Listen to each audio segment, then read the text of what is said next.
얼마 전 6년 만에 신작 도시와 그 불확실한 벽을 내놓아서 큰 인기를 끌었던 일본의 유명한 소설가죠. 무라카미 하루키를 늘 따라다니는 우픈 농담이 있다고 합니다. 그것은 바로 무라카미 하루키의 노벨 문학상 수상 실패 소식이 들리면 비로소 가을이 찾아온다 라는 말인데요. 올해도 어김없이 무라카미 하루키의 노벨 문학상 수상 실패와 함께 가을을 알리는 쌀쌀한 바람이 불고 있습니다. 노벨 문학상 후보로 꾸준히 언급되고 있는 무라카미 하루키가 6년 만에 신작을 통해 내년에는 노벨 문학상의 수상자가 될 수 있을까요?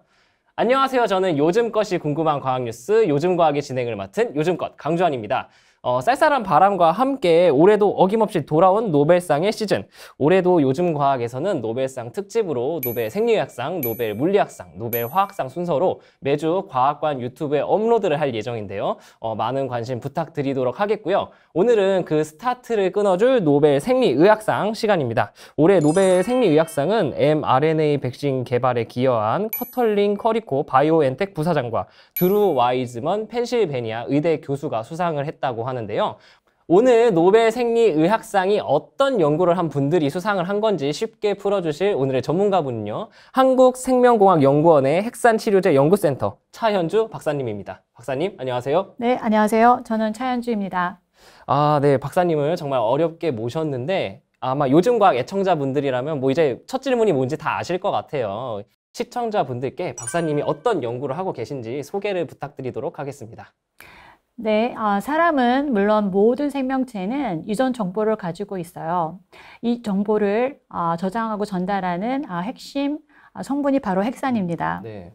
이는 우리가 흔히 알고 있는 DNA와 RNA를 포함하는 생체 분자를 말하는데요. 네, 제 연구는 주로 이 핵산, 특히 올해 노벨 생리의학상 주인공이 된 mRNA를 중점적으로 이제 연구하고 있습니다. 네. mRNA 기반 백신 치료제 원천 기술을 개발을 하고 추후에 새로운 이제 바이러스나 또 새로운 이제 질병인 디지즈 X가 이제 발생했을 때 신속하게 대응할 수 있는 플랫폼을 구축하고 있습니다. 말씀을 들어보면 굉장히 멋진 연구를 하고 계신 것 같은데 그러면 이제 오늘의 주제인 노벨 생리의학상 이야기로 돌아와서 올해 노벨 생리의학상이 mRNA 백신 개발에 기여한 과학자가 수상한 거에 대해서 예상대로다라는 반응이면서도 아직 검증된 연구 결과가 아닌데도 노벨상을 수여한 것이 굉장히 이례적이다 이런 반응도 있었어요. 박사님은 왜 이런 결정이 이루어졌다고 보시는지가 좀 궁금한데요. 네. 2019년 말에 사르스코브2가 중국 우한에서 처음으로 감염 사례가 이제 보고되어졌는데요. 이 사르스코브2는 예전 코로나 바이러스와 조금 달랐죠. 이 바이러스는 2002년에 사르스하고 그 다음에 2015년에 메르스와는 다르게 전파력이 굉장히 강했어요. 그래서 전 세계로 빠른 속도로 확산이 되었고요. 그렇죠. 네. 많은 나라들이 이제 이로 인해서 통제력을 잃었죠. 그래서 결과적으로 사상자도 많이 발생했고, 맞습니다. 국가의 경제도 타격을 많이 입었어요. 이런 상황 속에서 우리의 일상은 크게 변화했고, 마스크 착용하고, 이렇게 비대면 생활이 일상이 되었죠. 네. 사실상 코로나로 인해 잃어버린 2년 동안 많은 것이 변했습니다. 네. 하지만 이제 이 모든 것을 이제 극복할 도구로 mRNA 백신이 이제 개발되었습니다. 그렇죠. 네. 한 줄기 빛이었죠. 네. 코로나 팬데믹을 종식으로 이끈 mRNA 백신은 몇 가지의 이점을 가지고 있는데요. 먼저 첫 번째로는 mRNA 백신은 기존의 사백신이나 제조합 단백질과 같은 다른 백신보다 비교적 간단한 공정으로 신속하게 생산을 할 수가 있다는 장점이 있고요. 또한 새로운 변종 바이러스가 이제 출현을 했을 때 mRNA 백신의 항원 염기설만 바꿔주면 되기 때문에 굉장히 빠르게 전염병에 대응이 가능합니다. 그래서 mRNA 백신의 이러한 이점 덕분에 전 세계의 사람들이 코로나19로부터 보호를 받을 수 있게 되었고 삶을 원래의 모습으로 돌릴 수 있게 되었습니다. 네네. 그럼에도 불구하고 많은 사람들이 mRNA 백신 접종이 광범위하게 이루어진 3년 정도밖에 안 됐는데 노벨상을 수여하는 것에 대해서 이례적인 일이라고 생각할 수도 있습니다. 네네. 그래서 노벨상의 흑역사로 알려져 있는 노벨 생리의학상 수상자인 화학자 파울 뮬러 사례를 떠올릴 수도 있는데요. 어떤 분인가요? 화학자인 파울 뮬러에 대해서 간단하게 설명드리자면 파울 뮬러는 1948년 DDT라는 물질을 이용하여 강력한 살충제를 발견한 공로로 노벨 생리의학상을 수상하게 되었는데요. 오. 네, 그 당시만 해도 DDT는 굉장히 획기적인 그 발명이었습니다. 네네. DDT는 적은 양으로도 살충 효과도 굉장히 좋을 뿐만 아니라 한 번 살포를 통해서도 살충제 효과가 오랫동안 지속이 되었습니다. 이런 DDT 살충제를 통해서 농작물 해충 대책뿐만 아니라 해충 매개 질병인 말라리아와 같은 질병을 낮추는 데 큰 기여를 했습니다. 네네. 이렇게 인류를 해충으로부터 해방시킨 공로를 인정받아 파월 밀러는 노벨 생리의학상을 받을 수 있었죠. 네. 하지만 DDT가 사용되기 시작한 후로 가축에서 이상 증세가 나타나고 심각한 문제가 발생된다라는 사실이 확인되었습니다. 추후에 그게 확인이 된 거군요. 네, 맞습니다. 네, 그래서 연구를 통해 1969년에 DDT는 발암물질이라는 것이 밝혀지게 되었고요. 네. 1972년 미국에서는 시중 판매가 금지되면서 현재 많은 나라에서도 사용을 금지하고 있습니다. 그러니까 이걸로 노벨 생리의학상을 수상을 받으신 건데도 불구하고 이제 추후에 네. 문제점이 발견이 돼가지고 이제는 DDT 사용을 안 하는 거군요. 그렇습니다. 하지만 mRNA 백신에 대한 노벨상 수여는 이와 같은 상황과는 다릅니다. mRNA 기술은 30년 전부터 연구되어 온 분야로 그 기간 동안 축적된 데이터와 연구를 통해 mRNA 백신에 대한 안정성과 가능성에 대한 데이터들이 많이 축적되어 있습니다. 이를 기반으로 현재 mRNA 백신이 개발된 것이죠.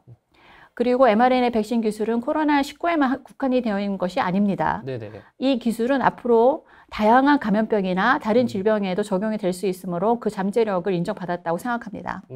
제가 앞서서 올해 노벨 생리의학상은 커털린 커리코 바이오엔텍 부사장과 드루 와이즈먼 펜실베니아 의대 교수님이 수상을 했다고 말씀을 드렸는데 두 분이 정확하게 어떤 연구를 하셔서 노벨 생리의학상을 수상하셨는지가 좀 궁금한데요. 네, 올해 노벨 생리의학상을 수상한 커털린 카리코와 드루 와이즈먼 박사님은 RNA 구성 요소를 변형된 염기를 사용함으로써 선천 면역 반응을 회피하고 mRNA 발현 효율을 증가시킨 연구 결과를 2005년에 발표를 했는데요. 이런 연구 결과들을 기반으로 현재 코로나19 mRNA 백신 개발을 가능하게 할 수 있었고 이러한 공적을 인정받아 노벨상을 수상하게 되었습니다. 네. 네. 이것에 조금 더 자세하게 이야기를 해드리도록 하겠습니다. 네네. 우리 세포에서는 DNA에 저장된 유전 정보를 mRNA로 전달하고 이 mRNA를 주용으로 단백질이 생산됩니다. 그러면 여기서 잠깐 생각을 하실 수 있는데요. DNA 정보 전달의 역할을 하는 mRNA를 생체 내로 전달을 하면 우리가 원하는 단백질을 만들 수 있지 않을까? 그리고 mRNA를 백신이나 치료제로 이용할 수 있지 않을까라고 생각이 드시는 분들이 있을 겁니다. 네네. 흥미롭게도 이런 생각은 30년 전부터 제안이 되어 왔습니다. 역시 스마트하신 분들이 많아요. 네. 1980년도에 이미 이런 유전 정보를 담고 있는 mRNA를 체내가 아닌 체외에서 합성할 수 있는 기술이 알려졌습니다. 그러면서 많은 사람들이 mRNA를 백신과 치료제의 목적으로 사용할 수 있겠다라는 생각을 했죠. 하지만 체외에서 만든 mRNA는 몇 가지에 넘어야 할 장애물이 있었습니다. 어떤 건가요? 네, 체외에서 만들어진 mRNA는 분해가 쉽게 되고 크기가 커 세포로의 전달이 비효율적입니다. mRNA를 보호하고 세포 내로 효율적으로 전달할 수 있는 시스템이 필요했습니다. 네. 그리고 합성해서 만든 mRNA를 세포 내로 전달한다 하더라도 강력한 선정성 면역 반응이 일어나서 mRNA 번역 효율이 굉장히 떨어지는 것을 확인했습니다. 네네. 이러한 기술적 문제 때문에 mRNA를 백신과 치료제에 이용한다는 그런 아이디어는 천대를 받았죠. 그렇기 때문에 커리코 박사는 연구비를 따지 못했어요. 그래서 유펜에서 거의 쫓겨날 위기에 처하게 되었던 것입니다. 네네. 이러한 어려움 속에서도 커리코 박사는 포기하지 않았습니다. 우연히 HIV 백신을 개발하던 와이즈만 박사를 만나면서 꺼져가던 그녀의 꿈이 다시 살아나게 됩니다. 이 두 사람은 mRNA를 이용해 HIV 백신을 개발하는 연구를 시작하지만 네. 백신을 투여받은 동물들이 시름시름 앓다가 죽는 현상이 일어나 그들의 연구가 난관에 봉착합니다. 네네. 그 이유를 파악하기 위해 연구를 진행한 결과 그들은 포유류 세포의 RNA가 화학적으로 변형이 되어 있는 경우가 있는 반면 네. 박테리아의 RNA는 변형되지 않은 경우가 많다는 사실을 알게 됩니다. 이 차이를 확인을 한 거군요. 네, 차이가 있는 것을 확인한 것이죠. 그래서 변형되지 않은 염기를 사용해 합성한 mRNA가 세포에 들어가면 면역 반응을 일으키나 변형된 염기를 사용하여 합성된 mRNA는 면역 반응이 현저히 감소할 뿐만 아니라 단백질 생산을 향상시킬 수 있음을 보여줬습니다. 그러니까 염기 서열을 변형을 해야지 이런 문제가 발생하지 않는 거군요. 맞습니다. 네. 그래서 이런 결과를 토대로 변형된 염기를 사용하면 mRNA 발현과 안정성을 높일 수 있다는 사실을 알 수 있었고요. 네네. 이번 코로나19 백신인 모더나와 화이자 둘 다 모두 변형된 염기인 N1 메틸 슈도위리딘을 사용하여 mRNA 백신 효능을 높였습니다. 그렇군요. 이러한 mRNA 백신 개발은 커리코 박사와 와이즈만 박사의 연구로 토대를 다져놓았기 때문에 가능했다고 볼 수 있고요. mRNA 백신 개발에 큰 공로를 세웠다고 할 수 있습니다. 박사님, 그러면은 커리코 박사님과 드루 와이즈먼 박사님이 이전에 연구를 해놓은 결과가 있었기 때문에 이번에 모더나랑 화이저에서도 변형 염기를 사용을 한 거고 결국 우리가 많이 맞은 코로나19 백신이 탄생할 수 있었던 거군요. 네, 맞습니다. 그러면은 조금 이제 노벨상에 관련된 좀 질문을 드릴까 해요. 요즘 노벨상의 추세를 보면은 한 분야의 기초를 닦은 연구자, 그리고 그 분야를 상용화나 발전시킨 연구자, 이렇게 공동 수상하는 경우가 굉장히 많은 것 같아요. 근데 박사님 얘기를 들어보면 이번 노벨 생리의학상 수상자분들은 아예 그 한 실험실에서 공동 연구를 한 걸로 보이는데 네. 그게 맞는 건가요, 박사님? 네, 맞습니다. 그 커털린 커리코 박사와 와이즈만 박사는 한 실험실에서 같이 공동 연구를 했다고 볼 수 있습니다. 네. 여기에는 파란만장한 사연이 있는데요. 또 이 사연을 또 안 들어볼 수가 없죠, 또. 네. 원래 커털린 커리코 박사는 미국에서 2차례 박사후 연구원 과정을 거치고 1989년 펜실베니아 대학교에 이제 교수직을 이제 맡았는데요. 네네. 오랫동안 mRNA를 이용한 치료제 개발에 관심을 가져왔던 카리코 박사는 펜실베니아 대학교에서 다양한 유형의 RNA 실험을 진행했지만 성과가 크지는 않았습니다. 네네. 네. 그래서 카리코 박사는 이제 연구에 필요한 자금을 받을 수 없었어요. 연구비를 못 받으신 거군요. 네. 1995년에는 상관에게서 직위에서 강등을 당할 것인지 아니면 나갈 것인지에 대한 선택을 하라는 요구를 받게 되죠. 야, 냉정한데요. 그렇습니다. 커리코 박사는 강등당하여 남아있을 것을 선택합니다. 네. 커리코 박사는 그녀의 연구 자금을 지원해 주는 곳을 찾아 실험실에서 실험실로 이동을 하는 생활을 했습니다. 그렇게 시간이 흘러서 1997년에는 와이즈만 박사가 펜실베니아 대학에 합류하게 되었고 우연히 복사기 앞에서 와이즈만 박사를 만난 거죠. 제가 생각하기엔 운명이 아니었을까 싶어요. 그러네요. 운명의 데스티니. 네. 이렇게 만난 커리코는 강등이 된 상태였고 자금과 연구실도 없이 표류하고 있었던 상황이었습니다. 네. 그곳에서 두 사람은 mRNA 연구에 대해서 이야기를 하게 되었고 와이즈만 박사의 자금 지원으로 RNA 연구를 협력하게 된 것이죠. 이때 와이즈만 박사의 지원으로 커리코 박사의 연구를 진행하고 확장할 수 있었습니다. 그뿐 아니라 그들의 기술을 같이 협력하여 천천히 발전시켜가며 직면하는 문제들을 하나씩 해결해 나갔습니다.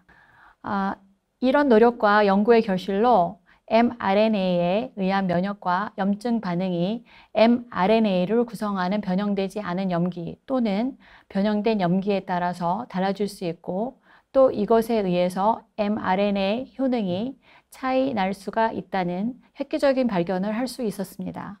당시에는 이런 획기적인 연구가 거의 주목받지 못했지만 현재 mRNA 백신의 토대를 마련한 연구가 되었습니다. 진짜 이 박사님들의 연구가 없었으면은 저희 코로나19가 왔었을 때 진짜 어떻게 됐을까 너무 걱정이 돼요. 상상만 해도 걱정이 되는데 정말 훌륭한 연구를 포기하지 않고 해주셔가지고 우리가 이런 수혜를 누릴 수 있었던 것 같고요. 그러면은 마지막으로 제가 얼마 전에 mRNA 백신 특히 암치료 백신으로 이제 개발되고 있다는 소식을 요즘과학에서 전달을 해드린 적이 있는데요. 박사님께 mRNA 백신의 미래 앞으로 어떨지가 좀 궁금한데 이거를 좀 박사님 어떻게 생각하고 계신지 여쭤보고 싶습니다. 네, 저도 이번 mRNA 암 치료 백신 편을 굉장히 재미있고 흥미롭게 봤습니다. 네. 코로나19 mRNA 백신이 개발되고 난 후로부터 mRNA를 이용한 암 치료 백신뿐만 아니라 다른 질병을 타겟으로 한 백신과 치료제들을 개발하는 많은 연구들이 진행되고 있습니다. 네네. 코로나19 mRNA 백신이 만들어진 몇 년이 안 된 사이에 이렇게 많은 시도들이 이루어지고 있다는 것은 mRNA를 이용한 백신과 치료제가 굉장히 가능성이 높고 획기적이라는 것을 증명해주고 있다고 볼 수 있습니다. 네네. 또한 미래에는 더 많은 감염병과 질병들이 발생할 것이라고 예상되어지고 있습니다. 이러한 예측 속에서 저희는 새로운 디지즈 X에 대해 대비를 해야만 하는데요. 저는 mRNA 백신 치료제가 이런 새로운 디지즈 X를 대처할 수 있는 대항마라고 생각을 하고 있습니다. 네네. 그뿐만 아니라 더 나아가서 저희가 아직 극복하지 못한 암, 희귀, 난치 질환들을 해결할 수 있는 강력한 수단으로 이용이 될 수 있을 것이라고 생각하고 있습니다.